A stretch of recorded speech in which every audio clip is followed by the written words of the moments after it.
Hello. How are you guys? Gee, Fucking keen. We're just the best. So I thought we were gonna be zooming from the same room. Why are we on separate screens? Why don't you ask Alan why we're not in the same room this week? Well, Chad, I think you should ask him yourself. Oh, I already know why. it's fine. Well, I just got back from the Black Lives Matter march, and we just thought it'd be safer if I quarantine. Hmm. So here I am, self quarantining. And now I'm back to making all of his meals, every single one of them. I said I can make my own meals. Yeah, but then you wouldn't be quarantining, hun. Don't be ridiculous. Okay, well, let's take a moment and unpack this. Okay, yeah, actually, I want to double back a little bit. As per our previous conversation, I decided to surprise Alan with a weekend in Napa.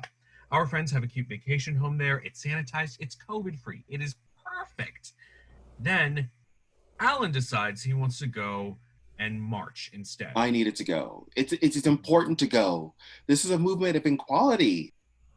Besides, Napa isn't exactly friendly. For the record, I meant something like going to the park to have a picnic. But anyway, how does Alan going to the march make you feel, Chad? Discarded? Um, I think he's being selfish. He knew by going he would need to self quarantine from me. The vacation can wait. Black people's lives in this country are not valued, and this is our chance to stand up against systemic racism, economic inequality, and police brutality. And I don't think that's selfish at all. I just I don't. mean, I mean, you're right, but at this moment, we are in the middle of a pandemic, and according to the news, Miss Rona is disproportionately affecting the African American community. So I feel like doing this right now just seems it's kind of risky, kind of foolish. You know what else disproportionately affects Black people? Racism. And it's foolish to think that deserves a time and a place to protest. If I may, I don't think that's exactly what Chet is trying to say. Uh, the foolishness here is that nothing has changed for Black people in this country for 400 years. It's a tragedy. Cops kill Black people all the time without and they face no consequences. Hell, vigilantes kill Black people all the time and face no consequences. All right, let's take a moment to breathe. Yes, let's.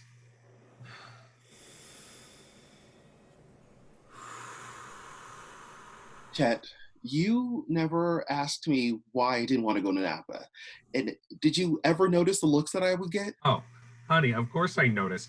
I notice the looks we get all the time. I noticed the older couple that shook their heads when I tried to grab your hand at breakfast, and then you let go of it. Other than that, I thought we were having a great time. Well, I noticed everything. At the winery, they didn't even acknowledge my existence until I touched something, and then they practically stalked me around the gift shop. And that wasn't very comfortable, was it? No, it wasn't comfortable. There was no comfort. I was powerless. I felt worthless. Honey, why didn't you just say But anything to me? Racism and queerphobia are pervasive and entrenched in our society.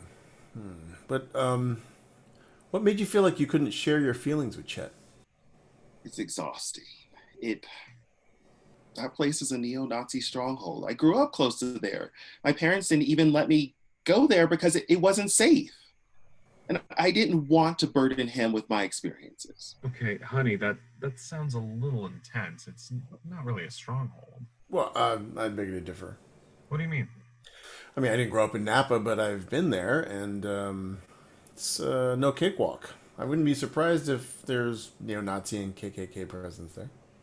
Oh, wow, that I'm sorry, that just sounds super surreal. That's your privilege talking. Like you sit there in disbelief because you've never had to actually experience it. I can't even go to the store without getting dirty looks. Like I personally brought the virus over, like I'm some kind of harbinger of doom. And by the way, it started naturally in bats and pangolins. You really go through that? He's saying it, so Yeah, seriously, it's pretty fucked up right now, and it's probably only getting worse. and that's why I went to the protest. That's why it's so important. And it's important for so many more reasons than you can't even possibly begin to understand. Honey, but to put your health at risk, is it really worth it? Black people's health is always at risk. Like, what are you Why are not you getting? just explaining this to me now? That's why you didn't want to go to Napa? That's why our honeymoon was just a staycation? And you just shut yourself in because you didn't want to burden me? Yes. Oh my God, do you think that's fair? To leave me in the dark about this, to just not bring it up all this time? I tried to. When? When we've been faced with it, like when I've been asked to leave a restaurant before dessert, or when I've had enough at the store. Like I Okay, honey, a lot of that is super subtle. I mean, how am I supposed to pick that up? you just have to understand. Don't. It's too subtle. And I always thought you were just awkward. You don't think I would have tried to understand sooner? Maybe I would have resented things just a little less. You resent me? I resent your need to always be safe. It's exhausting. What the fuck does that mean? Oh, you think things are great for me? I'm a fag who grew up in the South. I face discrimination too, hon. It's No. It's just not fair. You're not the only one who faces hardships in this relationship. no one is saying that. It just seems completely unfair. Unfair. You want to know what's unfair? 5 Black men found hanged here in the US in 2020, all of them ruled a suicide. Unfair is getting murdered for allegedly forging a check. I think it was like a maybe possibly a fake $20 bill. But you know what unfair is? Getting killed while you're sleeping. And the mistake was a mistake by the police. And no one is paying for it. There are no consequences. That's unfair. Now, what you are going through is just being woken up. I've been through it already. Plus I'm Black. And that's what I'm saying, Chet. It's not easy. None of this is easy. Well, thank you for the wake-up call, I guess. But why can't it be easy? It should be just so easy for us. We should just be talking here, just being. We shouldn't have to argue about this. But we have to. You have to put yourself aside to fully understand me.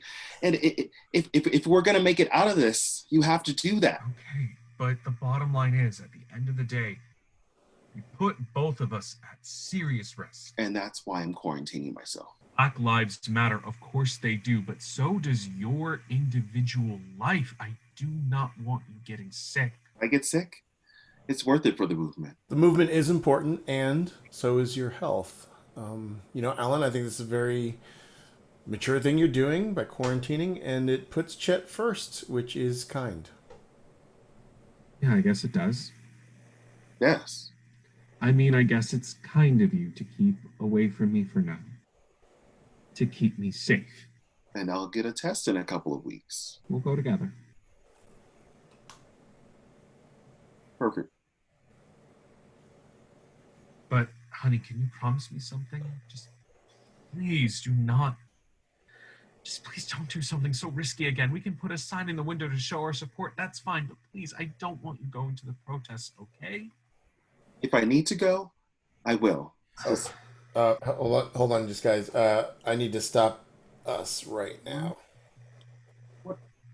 But we were in the middle of we were getting somewhere. Yeah, I have another session coming up. So let's table it, maybe? Okay, I didn't even get to talk about meals and lunches. And we will get to all that next time. But I actually have some homework for you. Isn't all work homework right now? You know what? I guess it is. This week I want you to both make video diaries and we'll record them, and then next week we will watch them together. What about? Just pretty much anything you're having trouble communicating with, pretty much anything you're having trouble communicating about, having trouble coming to terms with. Alan, you could talk about all your perspective on all of these issues, and Chet, you could explore yours as well. Sure, it'll be a lot, but... Oh, okay, fine, let's go. Great, perfect. You both take care. Please be grateful, be mindful, be conscientious, the whole thing. And it may not seem like it, but you guys, you're both making progress. Okay, I gotta go.